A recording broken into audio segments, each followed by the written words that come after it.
প্রথমে রাজ্যপাল চেতনাগোছা আসার পরে কিন্তু এই বাড়িটিতে এসেছিলেন এবং কি বললেন, কিভাবে আশ্বস্ত করলেন রাজ্যপাল, আমরা একটু কথা বলবো। দাদা, আপনার নাম বলবেন প্রথমে? সাদ্দেক আলী। আপনি এই পরিবারে কে? আমার ভাই হবে, ছোট ভাই। আপনার ছোট ভাই। কি বললো রাজ্যপাল? রাজ্যপাল এসেছিলেন এখানে? রাজ্যপাল তো এসলো। রাজ্যপাল আসার পর আমাদের বাড়িতে কিছু সরকারি ফান্ড ঘোষণা করে গেল 1 লক্ষ টাকা করে। তো সেটাতে আমরা মঞ্জুর না।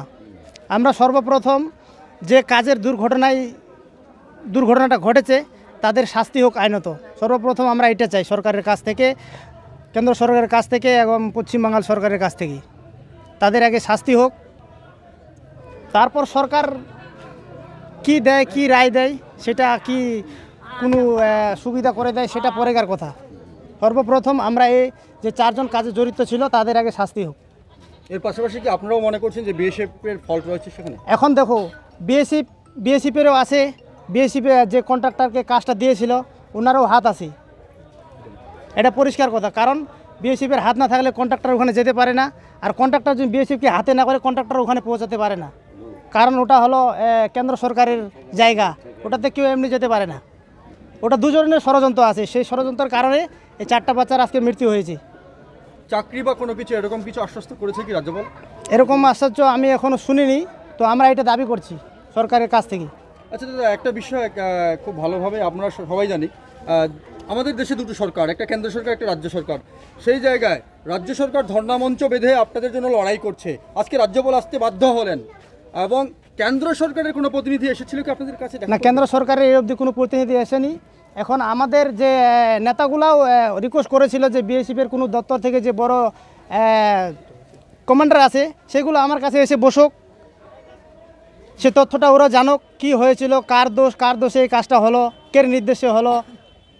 এখন বিএসএফের পক্ষ থেকে যে কমান্ডারগুলো আছে সেরা বলে যে তোমাদের এটা ব্যাপার, তোমাদের জিসিবি ছিল, তোমাদের ট্র্যাক্টর ছিল, তোমরাই কেটে নিয়ে গিয়েছিলেন।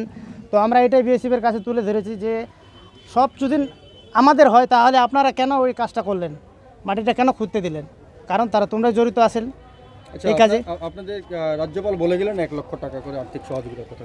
এর পাশাপাশি তৃণমূলের পক্ষ থেকে কি আপনাদের আর্থিক সহযোগিতা করা হয়েছে? তৃণমূলের পক্ষ থেকে পরিবার প্রতি 3 লক্ষ করে টাকা হয়েছে, টোটাল 12 লক্ষ টাকা।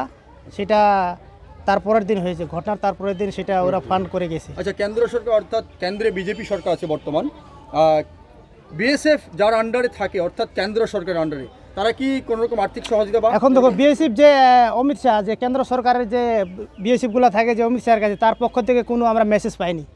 কোনো রকম আর্থিক সহযোগিতার বিষয় না? আর্থিক সহযোগিতা দূরের কথা, কোনো একটা আশ্বাসও পাইনি। আপনার নাম বলবেন? সাদ্দেক আলী। আপনার যে ভাই? আমার ভাই হয়, ছোট্ট ভাই, তালেব আলী।